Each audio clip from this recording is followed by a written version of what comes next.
Welcome to ప్రజా television news bulletin. ముందుగా headlines. Faction దాడులు అరికట్టే బాధ్యత పోలీస్ వారిదే, జిల్లా అధ్యక్షులు మల్లెల రాజశేఖర్.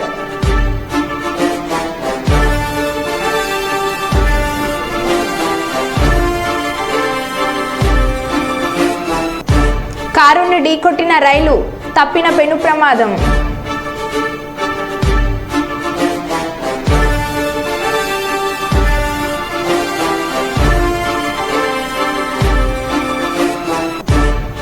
వరద నీటిలో కొట్టుకుపోయిన యువకుడు.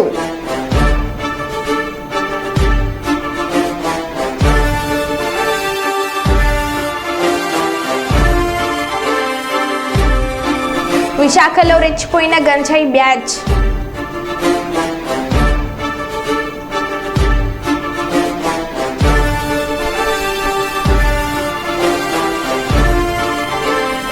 గుడికొత్తూరు గ్రామంలో వింత ఆచారం.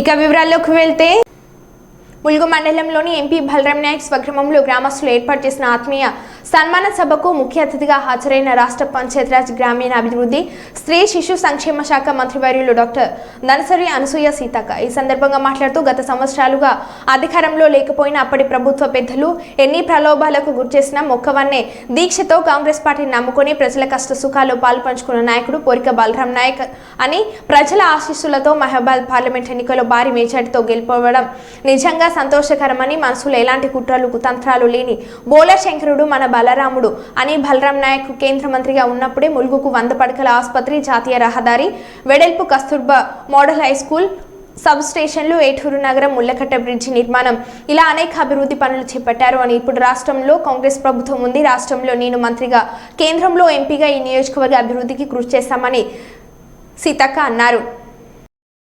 చాలా కష్టాలు ఉండేది, లేదా మన తల్లిదండ్రులు కూడా చాలా కష్టాలు ఉండేది.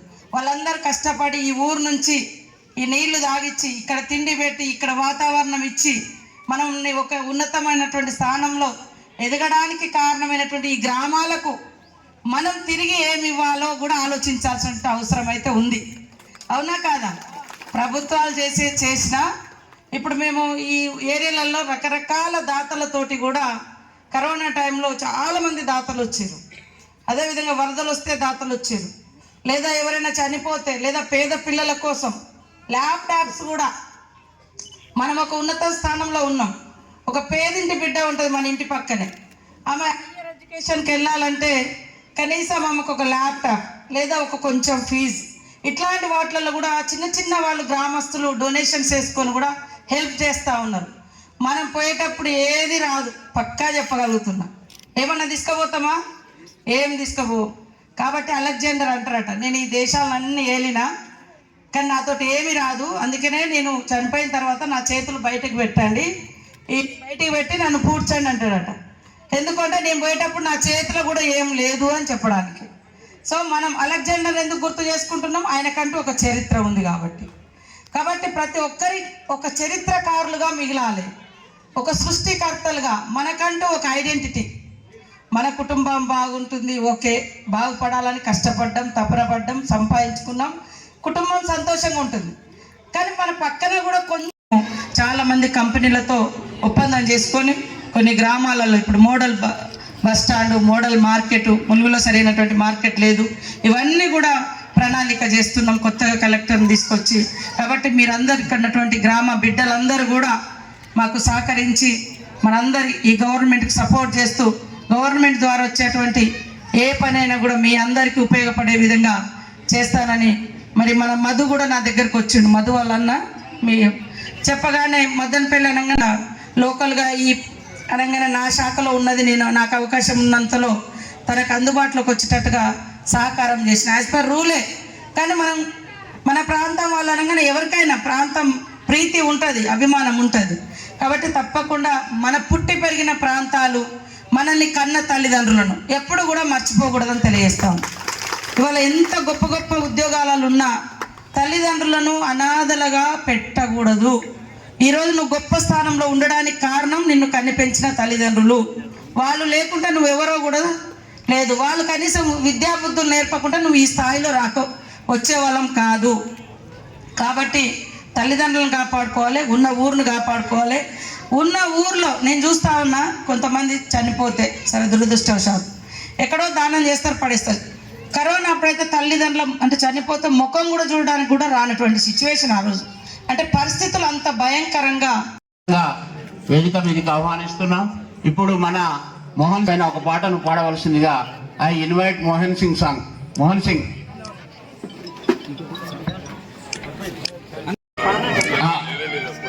ఓకేనా, తీసేవచ్చా? ఓకే, ఆ సాంగ్స్ అవి. నెక్స్ట్ బలరామ్ అన్నకు మేమంటాను సహకరించాలి. ఇప్పుడు షాల్స్ ఇవ్వు, షాల్స్ కాపండి ముందు.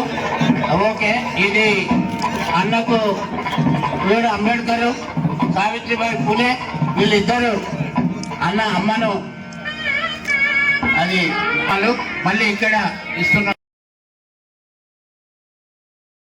ఫ్యాక్షన్ దాడులు అరికట్టే బాధ్యత పోలీస్ వారిదే. నాపై దాడి చేసిన నన్ను చంపినా నేనేం ఫీల్ అవ్వనని, నాలాంటి వాళ్ళు పుట్టుకొస్తారని స్వచ్ఛందంగా పార్టీలోకి వచ్చే వారిపై దాడులు జరగకుండా చూడవలసిన బాధ్యత పోలీస్ వారిదే అని పానీ మార్చి ఎమ్మెల్యే కాటసాని రాంభూపాల్ రెడ్డి ఆయన వర్గం ఫ్యాక్షన్ గొడవలు మానుకోకపోతే మా భద్రత కోసం ఏమి చేయాలో అదే చేస్తామని తెలుగుదేశం పార్టీ నంద్యాల జిల్లా అధ్యక్షులు మల్లెల్ల రాజశేఖర్ చెప్పారు. ఈరోజు కర్నూలు నగరంలోని జిల్లా తెలుగుదేశం పార్టీ కార్యాలయంలో విలేకరులతో ఆయన మాట్లాడారు. నాకు ప్రాణహాని ఉందని జిల్లా ఎస్పీకి ఫిర్యాదు చేశానని, పరిశీలించి భద్రత కల్పిస్తామని ఎస్పీ హామీ ఇచ్చినట్లు చెప్పారు.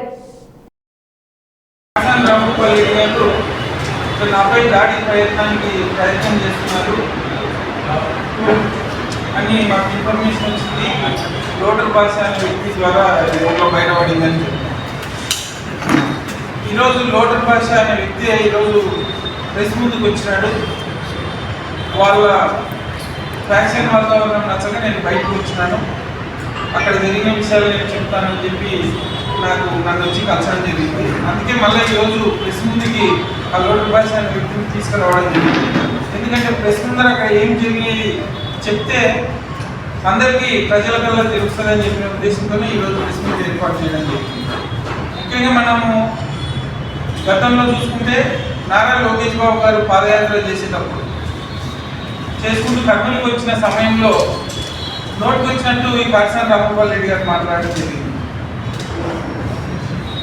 అప్పుడు మరుసటి రోజు ప్రెస్ మీట్ పెట్టి లోకేష్ బాబు గారి గురించి మాట్లాడే అర్హత కాటసాని రాంభూపాల్ రెడ్డికి నీకు లేదు, ఇలాగే నువ్వు మళ్ళీ ఒకసారి మాట్లాడితే నీ నాలుక పోస్తా అని చెప్పడం జరిగింది. గతంలో రాజకీయంలో ఎన్నో అనుకుంటుంటాం, అంత మాత్రాన లాస్ట్కు మనుషులను చంపే స్థాయికి దిగజారి రాంభూపాల్ రెడ్డి గారు ఉన్నారంటే నాకు చాలా విచిత్రమైంది. అందుకే ప్రెస్ ముందుకు ఈరోజు లోటల్ భాష అనే వ్యక్తి కాటసాని రాంభూపాల్ రెడ్డి మనిషే. ఆ రోజు ఏం జరిగినది ప్రెస్ నేను చెప్తాను. ఈ దాడులు ఇవన్నీ నాకు నచ్చవని చెప్పి భూపాల్ రెడ్డి దగ్గరనే చెప్పడం జరిగింది. ఆ రోజు ఎలక్షన్ అయిపోయిన వెంటనే తెలుగుదేశం ప్రభుత్వం అధికారంలోకి వచ్చిన వెంటనే వీళ్ళు గ్రామంలో దాడులు ఏమైనా జరుగుతాయేమో అని చెప్పి భూపాల్ రెడ్డి దగ్గరికి పోవడం జరిగింది. ఆ రోజు జరిగిన ఇప్పుడైతే లోటల్ భాష అనే వ్యక్తి ఇక్కడికి వచ్చిన వెంటనే కాటసాని రాంభూపాల్ రెడ్డికి భయం పుట్టిపోయింది. ఇక్కడ బయట పడుతున్నాను.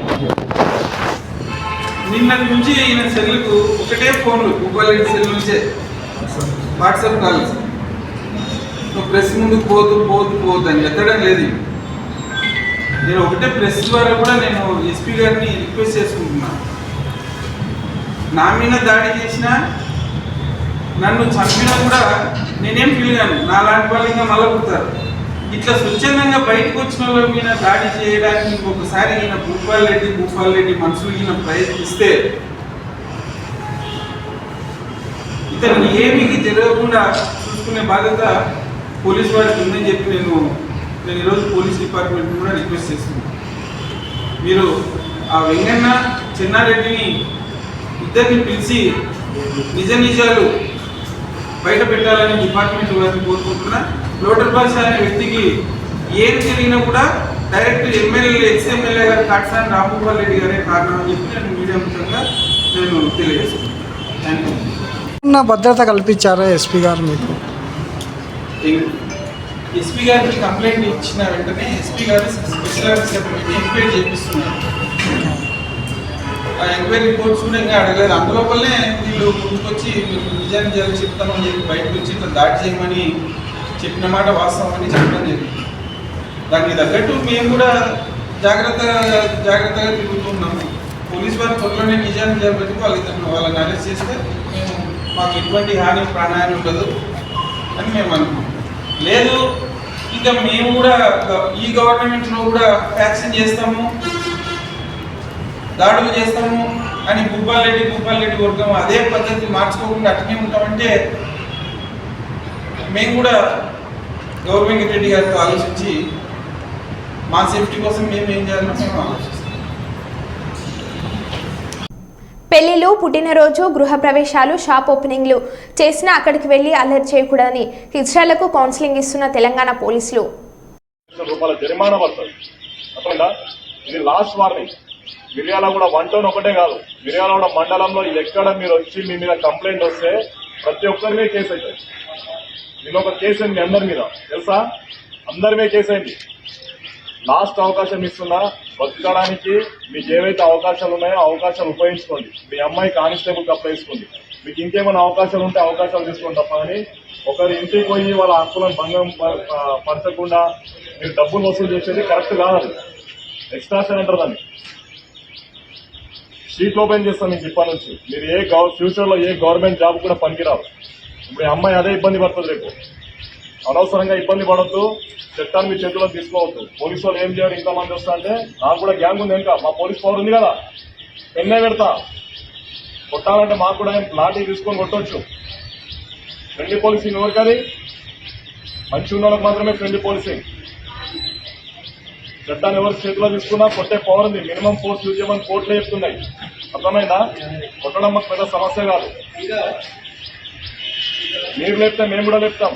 మేము కూడా అన్ని ఇప్పుకొని వచ్చాం. మీకన్నా ముందు అన్ని ఇప్పుకొని వచ్చేటోళ్ళం మేము కూడా.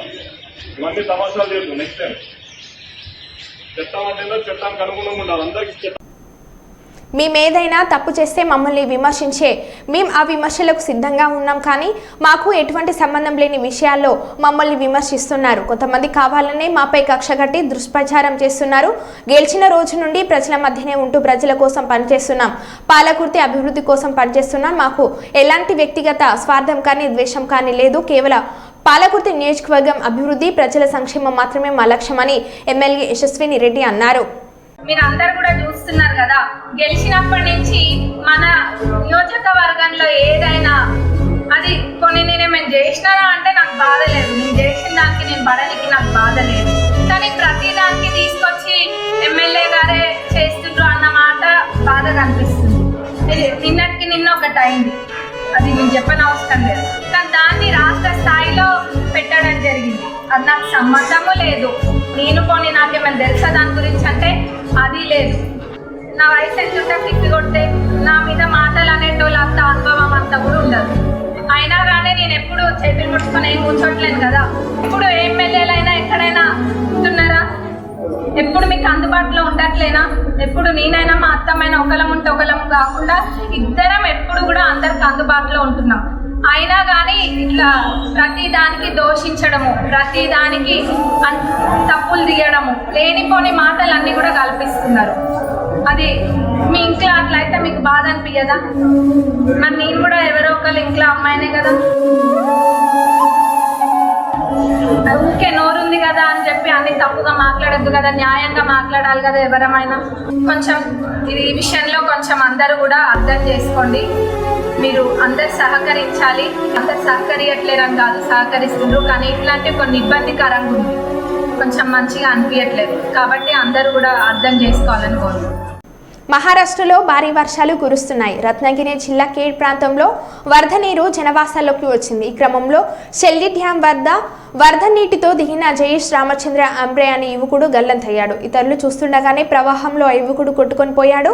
ఆదివారం మధ్యాహ్నం ఈ సంఘటన జరిగింది. అతడి కోసం సెర్చ్ ఆపరేషన్ కొనసాగుతుంది. దీనికి సంబంధించిన వీడియో సోషల్ మీడియాలో వైరల్ అవుతుంది.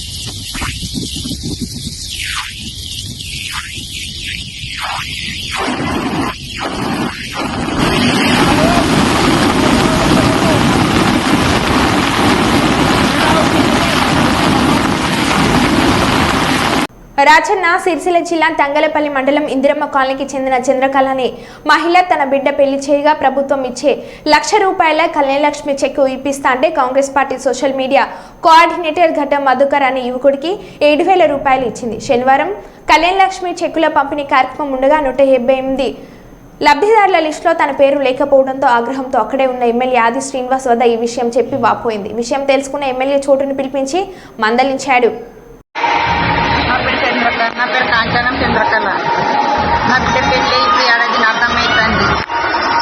నా బిడ్డ పెళ్ళి నీ కళ్యాణ మొత్తం పైసలకి అప్లై చేసిన మా గ్రామము గడ్డం చోటు అతన్ని అప్లై చేస్తా అంటే నేను నమ్మి ₹7,000 కూడా ఇచ్చిన సార్.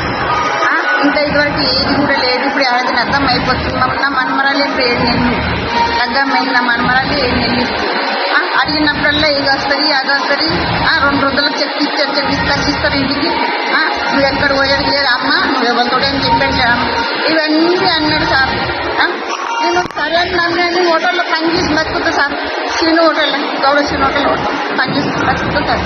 అత్తే అంటే ఒకటి అప్పులు తీసుకొచ్చి పెళ్లి వాళ్ళు కళ్యాణ పక్కన పైసల కిందనే మళ్ళీ ఇచ్చిళ్ళు మాకు ₹1,00,000. అవి ఇంకా అసలు రోడ్డు 2 నెలకు ₹2,000 దయచేసి సార్ మీరు నన్ను కరుణించింది. నాకు భర్త లేడు, నా పిల్లలు 3 అమ్మాయిలు ఉంటారు. కరుణించి దయచేసి సార్. హన్మకొండ చౌరస్తా దగ్గర హన్మకొండ పాత బస్టాండ్ ఎదురుగా కదీం ఫుట్వేర్ షార్ట్ సర్క్యూట్ అయింది.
టీచర్లకు పాలాభిషేకం చేసిన విద్యార్థులు తమకు విద్యాబుద్ధులు నేర్పిన ఉపాధ్యాయులకు పాలాభిషేకం చేసిన విద్యార్థులు తమ అభిమానాన్ని చాటుకున్నారు. ఖమ్మం జిల్లా మెదుకొండ మండలం మిట్టగూడెం ప్రాథమిక పాఠశాలలో ఈ సంఘటన జరిగింది. ఇటీవల ఆ పాఠశాలలోని 3 టీచర్లు ట్రాన్స్ఫర్ అయ్యారు. ఈ సమక్షంలో తమకు ఎంతో ఇష్టమైన ఆ గురువులను విద్యార్థులు సన్మానించి ఘన వీడ్కోలు పలికారు.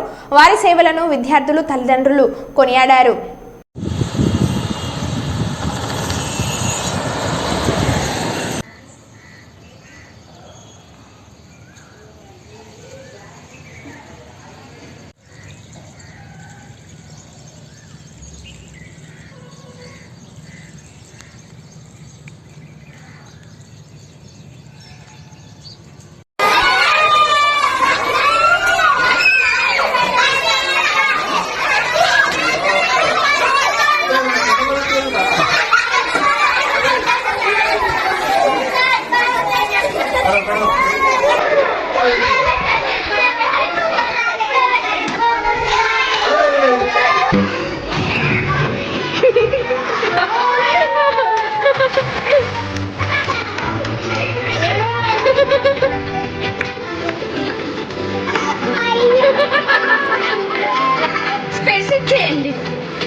రాష్ట్ర ప్రయోజనాల కొరకు పాటుపడాలి. ఎంపీలు ప్రత్యేక హోదాపై కేంద్రాన్ని నిలదీయాలి.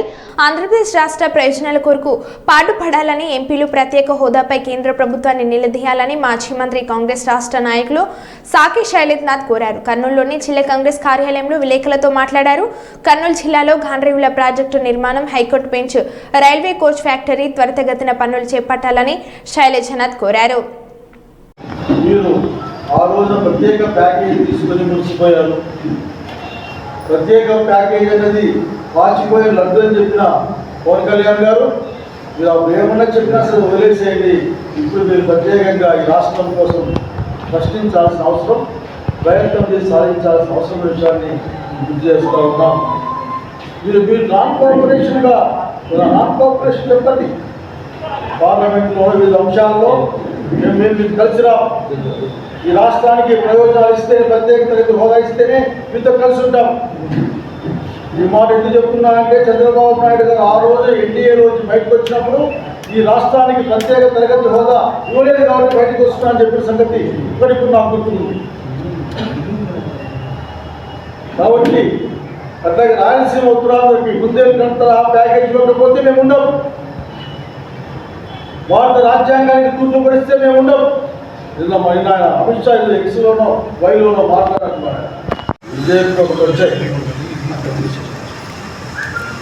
60 ఇంచులు 70 ఇంచులు చెప్పుకుని నరేంద్ర మోడీ పార్టీకి ఒకటి వచ్చింది. మిగతావి ఇండియా కూటమి గెలుచుకుంది. భారతదేశ ప్రజలు ఈరోజు రాజ్యాంగబద్ధంగా ఉన్నాయి. రాజ్యాంగాన్ని పరిరక్షించుకొని పేద ప్రజల పక్షాన ఏ కులమైనా మతమైనా సరే, ఏ జెండర్ అయినా సరే పేద ప్రజల పక్షాన నిలబడే కాంగ్రెస్ పార్టీ నాయకత్వంలోనే ఈ రోజున భారతదేశ ప్రజలు విజయాలు ఆలోచిస్తూ ఉన్నారు. మీరేం భయపడాల్సిన పని లేదు. మీరు నిజంగానే ఈ రాష్ట్ర ప్రయోజనాల కోసం ప్రత్యేక తరగతి హోదా కానీ, రాయలసీమ ఉత్తరాంధ్ర ప్రత్యేక ప్యాకేజీ కానీ, రావాల్సిన పోలవరం లాంటి ప్రాజెక్టులు కానీ ఇవన్నీ పూర్తి చేయడానికి విశాఖపట్నం రైల్వే జోన్తో సహా, మన ఉక్కు ఫ్యాక్టరీతో సహా త్వరలోనే కాంగ్రెస్ పార్టీ మా నాయకులతో మాట్లాడి పునర్వసతిగా చట్టంలో అంశాల గురించి ప్రజలను ఏ విధంగా ముందుకు తీసుకెళ్ళడం మాత్రమే ప్రయత్నం చేస్తాం. నిద్రలో కూడా మామూలుగా ఉంటే మాట్లాడచ్చు, నిద్ర నటించే వాళ్ళతో మనం ఏం చేయలేము. భారతీయ జనతా పార్టీ ఈ రాష్ట్రం యొక్క ప్రయోజనాన్ని కాపాడే విషయంలో నిద్ర నటిస్తూ ఉందని నా అభిప్రాయం. రాయలసీమలో ప్రముఖ ప్రాంతమైన కర్నూలు జిల్లా, దాంతో మిగతా రాయలసీమ జిల్లాలో ఈ రోజున వర్షాలు లేక ఇబ్బంది పడుతూ ఉన్నాయి. చంద్రబాబు నాయుడు గారు మళ్ళీ కోరుతా ఉన్నాం, నరేంద్ర మోడీకి భయపడాల్సిన నిన్ననే ఇండియా కూటమి బై ఎలక్షన్లో పాల్గొంది. కాబట్టి మిమ్మల్ని మీ కోరికని సగాన్ని తగ్గించి మీ నెత్తి మీద కన్నుల్ని మామూలు తెచ్చిపెట్టిన పరిస్థితిని గుర్తుపెట్టుకోమని భారతీయ జనతా పార్టీలో చెప్తా ఉన్నా. మీరు ప్రకటించని ఎమర్జెన్సీలో ఉన్నాం మేము. రాష్ట్ర భవిష్యత్తుని కాపాడుకోవాల్సిన అవసరం ఉంటుంది. అప్పటికే నరేంద్ర మోడీ గారికి, వారి మంత్రివర్గానికి గాంధీ చూపించిన మార్గంలో సహాయ నిరాకరణ చేసినా సరే మనం. జనగామ జిల్లాలో కుల మతాలకు అతీతంగా ముస్లింలు నిర్వహించే పండగ మొహరం. గ్రామాల్లో వాడవాడల పీరీలను ఎత్తుకొని డప్పు చప్పులతో ఇంటింటికి తిరగడం అనాదిగా వస్తున్న ఆచారం. కుల మతాలకు అతీతంగా పీరీలను ఎత్తుకొని ప్రజల ఇంటికి వస్తే వారి కళ్ళకు నీళ్లు పోసి పీరీలను భక్తి శ్రద్ధలతో పూజించి పీరీలకు కానుకలను కట్టి తమ మొక్కులను చెల్లించుకుంటారు. ఈ పీరీల ఊరేగింపులో గ్రామాల్లో సందడి వాతావరణం నెలకొంటుంది. అందులో భాగంగానే దేవరూప్ల మండల కేంద్రంలో ప్రతి ఇంటికి దుకాణాలకు పీరీలను ఎత్తుకొని సందడి చేయగా ప్రతి ఒక్కరు వారికి తోచిన కానుకలను ముస్లిం ముజావర్లకు అందచేయగా కానుకలను సమర్పించిన ఆ ఇంట్లో ఉన్న వారందరికీ ముజావర్లు ఊదును కంట్ల చివర బొట్టు పెట్టి వారి వీపులో అరచేతితో ఒక దెబ్బ వేస్తే వారి ఒంట్లో పీడకలలన్నీ తొలగిపోతాయని పూర్వీకులు చెప్తుంటారు.